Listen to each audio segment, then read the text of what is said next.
Sebas, escuchando tu clase y pensando tanto en las universidades como en las EdTechs con la experiencia que ustedes tienen a nivel global, me surge la duda que sé que muchas universidades y EdTechs la tienen de qué datos tienen que medir para pasar de tal vez un análisis de operaciones muy superficial como horarios y cosas así a temas ya de calidad educativa y de realmente tomar decisiones que no queden en un dashboard bonito, pero que, ¿sabes? No va a llevar a esas decisiones académicas reales. ¿Qué les podrías decir?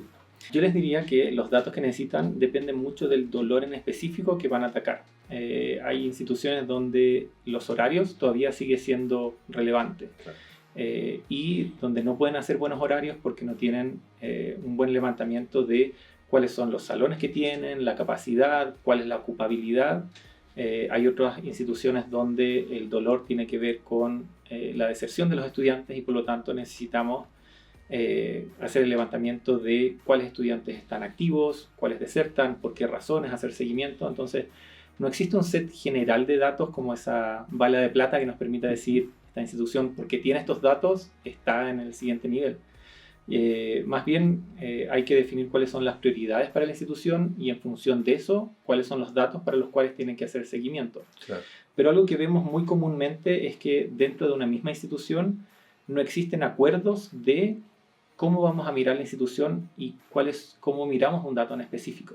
Si uno le pregunta al departamento de finanzas cuántos estudiantes activos, la respuesta es distinta que si la pregunta al área académica y es distinta que si se la pregunta quizás a los docentes. Entonces, mientras no tengamos un acuerdo común de muchas definiciones, no importa qué tanto conversemos, porque estamos hablando de cosas distintas. Entonces, creo que es muy importante que las instituciones hagan esas definiciones y a partir de eso se definan esos números sobre los cuales vamos a conversar. Claro. Ahora, si la institución ya tiene los números organizados, uno de los retos que también suceden, y nuevamente aplica a universidades, EdTechs e incluso a otros empresarios, es la unificación de los datos, que realmente, tanto a nivel de tecnologías, pues, entre múltiples herramientas y personas, cuando rotan directivas, vicerrectores, rectores, se puede perder información. ¿Qué consejo harías en gobernanza para mitigar esto? Sí, ahí es muy importante que en la misma línea de lo anterior seas muy claro quién es el responsable de qué dato, de definir cuáles Mm. son los sistemas maestros que definen los datos clave y cuáles son los sistemas que consumen esos datos y que por lo tanto, si necesitamos cambiar un dato, ser muy claro dónde tenemos que ir a cambiarlo. Y también es muy relevante que todas estas iniciativas de cambiar sistemas, mejorar datos, no sean proyectos de un rector o un decano en particular, sino que sean proyectos transversales de la universidad, que Claro. vayan más allá de una persona en particular. En general, ningún sistema de tecnología debería depender de una persona, porque ahí estamos dando un punto de falla, que esa persona se vaya de vacaciones y ya no sabemos qué hacer. Y esto nosotros lo vemos muy comúnmente cuando la institución pasa de no haber trabajado con sistemas más avanzados a utilizar un sistema que les permite, por ejemplo, resolver la planificación académica, donde muchas reglas estaban de manera tácita. No, es que esta persona sabía que esta sala se ocupaba para tal cosa, o esta otra persona sabía que las clases de matemática tenían que ser todas antes de las 12, pero no estaba documentado en ningún lado. Cuando la gente empieza a usar sistemas más avanzados, es muy importante pasar de lo tácito a lo explícito y para hacer eso necesitamos generar círculos virtuosos, donde la gente vea que hacer el esfuerzo de detallar eso en un sistema le genera inmediatamente un mejor Un valor. resultado, Claro. mayor valor. Si logramos generar ese círculo virtuoso, la gente se sube muy rápidamente y empieza a explicitar, a mejorar los datos, a hacer esa cultura de tener un mejor dato porque yo veo el resultado. Y en ese sentido, para promover esa gestión del cambio, que cogieron unos primeros poquitos y que ellos se vuelvan ejemplo, o qué cosas estás dando cuenta que a las universidades e instituciones les ayuda a acelerar ese proceso. Eh, Ahí lo que necesitamos es una aproximación como un sándwich, ¿verdad? Ok. Necesitamos sobre todo que las autoridades Mm. conozcan el proceso, que sean champions de las soluciones, de la gestión, de la buena gestión de los datos y de que en el fondo tenemos una claridad hacia dónde vamos, ¿verdad? Claro. Es como institución queremos movernos hacia tener mejores tecnologías, mejores datos y hay una claridad sobre hacia dónde nos estamos moviendo. Pero por otra parte necesitamos encantar a los funcionales. porque las autoridades pueden decir muchas cosas, pero si los funcionales, que son los que tienen que proporcionar los datos, los que tienen que usar las herramientas, no ven esos resultados en el corto plazo, todo se queda ¿verdad? En presentaciones y en discursos muy bonitos, y necesitamos que de ambas partes se puedan empujar. Y estos cambios son difíciles. Un cambio de tecnología siempre trae fricción, siempre trae dificultades. Entonces es importante que se vea la recompensa, que se vea el beneficio en el corto plazo, y que podamos de esa manera concretizar, ¿verdad? Todos estos discursos en algo que el funcional pueda decir: sí, me demoré en hacer esto, pero un proceso que antes me tomaba 2 semanas, ahora lo puedo hacer en un día. Y tengo eso como resultado concreto. A nivel de tecnología, escuchándote con lo último que dices, me pregunto qué consejo le darías técnico a cualquier equipo que te esté escuchando en herramientas, plataformas, cosas que ustedes ven que son sus favoritas para ustedes y tal vez para las universidades también en este proceso de todo esto. Bueno, yo creo que va cambiando muy rápido, entonces el consejo que de ahora quizás en 6 meses ya va a quedar obsoleto. Nosotros utilizamos mucho Python, que es un lenguaje de programación que es de alto nivel, y actualmente las inteligencias artificiales dan dan muy buenos consejos, son muy buenas sugerencias, se puede avanzar muy rápidamente. Y sobre Python existen además muchas otras librerías que permiten hacer visualizaciones de manera rápida, o por ejemplo hacer soluciones de muy bajo costo. Por ejemplo, Streamlit permite sacar aplicaciones web que te permiten validar una interfase o un cierto flujo antes de construir el producto final. Entonces, la verdad es que existen muchas tecnologías. Yo creo que lo importante no es cerrarse a una como única solución, sino siempre estar probando distintas soluciones que nos permitan ver si lo que estamos utilizando hoy en día realmente es lo más conveniente o hay algo que ha ido saliendo. Para eso es necesario que los ingenieros que están trabajando hoy en día no estén solo trabajando, sino que estén asistiendo a conferencias, que estén participando en cursos en línea, que se estén formando para que así estén aprendiendo de otras tendencias. Porque si no, uno se queda encerrado en lo que ya sabe, en el día a día. Y a veces esa herramienta que uno no sabía, que no estabas utilizando, te permite acelerar muchísimo lo que estás haciendo en el día a día. Y lo otro es tener un poco de polinización cruzada, en el fondo traer personas de otros equipos, traer practicantes. A nosotros nos ayuda mucho el reclutamiento, en traer chicos que están recién saliendo de la universidad, que nos dicen: mira, qué bueno que lo están haciendo así, no han pensado hacerlo de esta otra manera, porque claro, traen un conocimiento distinto, y entre ellos los estudiantes son los candidatos número 1 a encontrar el atajo. Si hay una forma fácil de hacerlo, el estudiante ya lo exploró. Entonces se necesitan esas dos cosas, que la gente se forme y explore otras soluciones, pero también estar abierto a lo que te está comentando el medio. A veces yo, por ejemplo, en LinkedIn escucho de una librería, la exploro, no me sirvió, pero a veces sí hay algo que me puede aportar. Esto no era parte de la entrevista original, pero me gusta esto que estás diciendo de los jóvenes. Me gustaría saber qué consejo adicional le darías a universidades, CETEX y organizaciones, porque les cuesta trabajar con jóvenes cuando es una forma costo eficiente de construir capacidades empresariales, y también de que le dan una posibilidad a jóvenes que son estrellas de tener una cancha de juego para crecer y que ustedes mañana los retengan en su organización. ¿Qué consejo les darías? Yo creo que es muy importante que los problemas que les entreguemos a los estudiantes, los practicantes, sean problemas reales. O sea, yo cuando me tocó hacer práctica, me tocó hacer tareas que yo sabía que no iban a llegar a ningún lado. Era el equivalente a servir café, es como: hace este análisis y ese análisis quedó archivado y nadie lo usó. A nosotros nos gusta darle los problemas que a nosotros nos duelen. No porque un chico llegue y no tenga experiencia laboral, no va a saber cómo resolverlo. Va a tener una aproximación distinta, quizás se va a quedar entrampado en un lugar distinto al que estábamos nosotros, pero alimenta la conversación. Entonces creo que es muy importante darle problemas reales y lograr hacer esta mezcla entre gente experimentada y gente que viene recién saliendo, y donde podemos encontrar sinergias que de otra manera no se presentarían. Y una última pregunta curiosa, ya volvemos al tema de tecnología sobre esto, y es: en mi caso, mi escuela de formación de movilización de jóvenes viene de Techo, que viene de un Techo para Chile, y pues digamos que han sido una escuela en toda habla hispana de cómo mover a jóvenes, de inspirarlos. Sé que la revolución de los pingüinos y toda una serie de cosas que han sucedido en Chile, ¿eso tiene que ver con la visión de ustedes también de jóvenes, o cómo ves tal vez lo que pregunto nuevamente así muy curioso, en lo que ha hecho en Chile, pues toda su historia para que, en cómo ustedes entienden la educación y los jóvenes? No sé si me puedes contar algo de eso?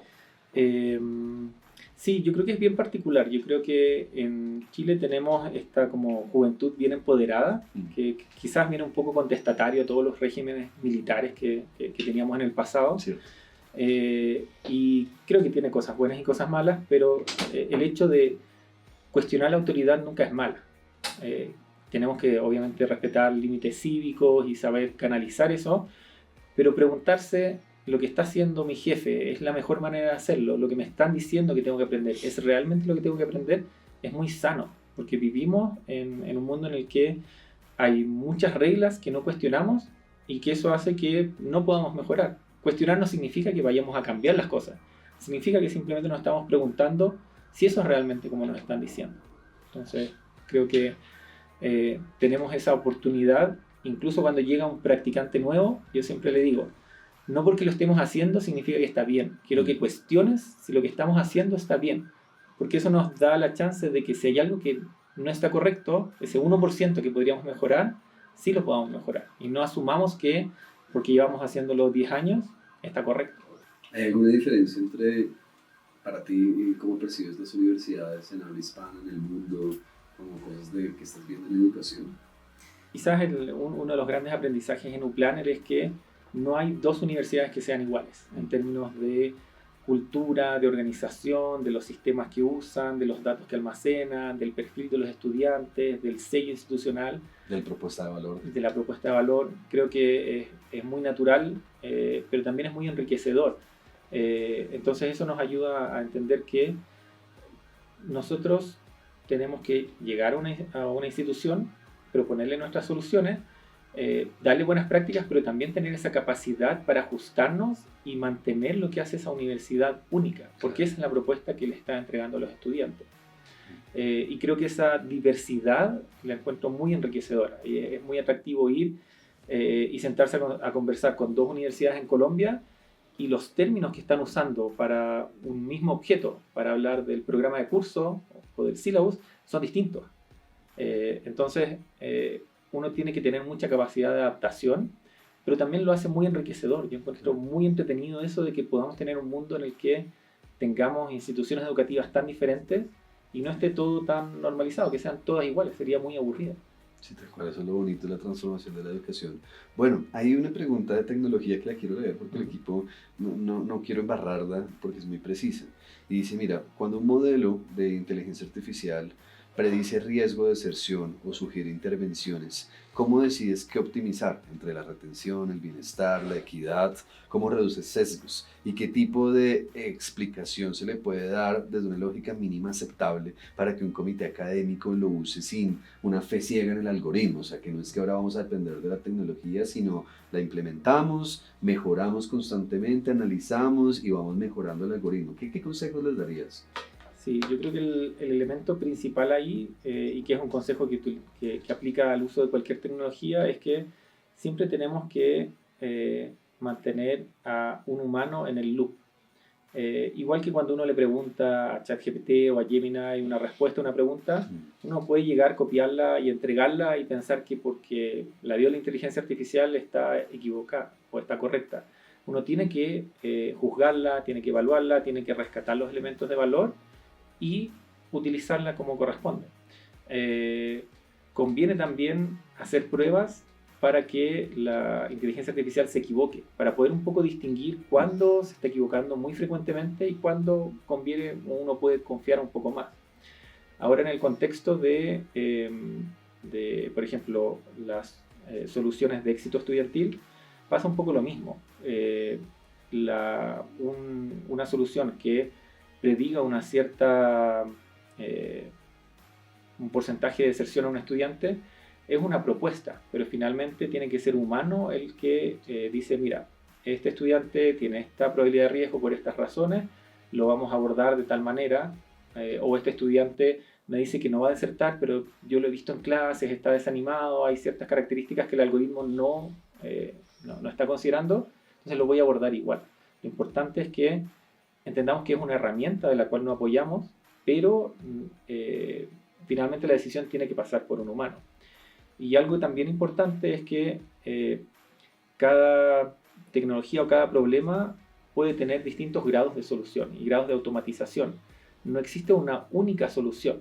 En general, los problemas en la vida real, a diferencia de las universidades donde dicen encuentra X, en la vida real es como encuentra el problema. Una vez que encuentras el problema, soluciona X, pero tienes que modelarlo, tienes que saber cómo resolverlo. A nosotros nos sucede que, por ejemplo, una de nuestras soluciones que predice la deserción, no todas las instituciones tienen los datos que nos gustarían para hacer eso. Entonces, la capacidad de adaptación, de agregarle componentes adicionales para que para esa institución haga sentido es muy importante. Y los algoritmos también siempre tienen que ser explicables. Para evitar esos sesgos, necesitamos que el algoritmo diga la probabilidad de deserción es tanto por tales razones. Hay algoritmos que podrían ser más precisos, pero que no nos dan esa explicabilidad, que por lo tanto no podemos compartir porque no sabríamos por qué está sucediendo. Entonces es importante que sea explicable y que siempre la decisión la tome un humano. Y tiene que haber como un método de verificación para, no necesariamente con cada resultado, con todo el dashboard, pero algo que se haga para asegurarse que los datos y que el output del análisis esté bien, o que se recomiende. Claro, eso pasa más por la fase de calibración en la cual tú tienes los datos, entonces puedes verificar qué tanto acierta, qué tanto se equivoca y saber qué tan buen rendimiento tiene el modelo. Pero el problema es que en la vida real, cuando tú predices eso, no vas a saber si te equivocaste o no hasta más adelante. Claro. Y muchas veces puede ser incluso más difícil porque si efectivamente ese estudiante iba a desertar, tú dijiste que iba a desertar, actuaron sobre ese estudiante y lo lograron retener, tu predicción inicial parecería que estuviera equivocada, pero en realidad como fue correcta y se actuó, se logró corregir. Y ahora yo vengo del mundo de las startups, y en el mundo de las startups a uno le enseñan que tú no tienes que iterar una y otra vez todo tipo de cosas para crear funcionalidades, productos, capacidades empresariales, y me pregunto lo que dices, cómo hacer pruebas que no sesguen entre una y otra, porque pues uno cuando va a hacer pruebas en Growth, pues no necesariamente puedo probar todo en simultáneo porque me puedo tirar la prueba, pero en un ambiente universitario, en la vida real, pues el estudiante tiene 1000 variables a su alrededor, en su vida, en lo interno, en lo externo. ¿Cómo hacen ustedes para hacer eso? ¿Saben? Hacen muchas pruebas, pocas, cómo cruzan la información, cómo se aseguran que tenga una correlación o no a los temas.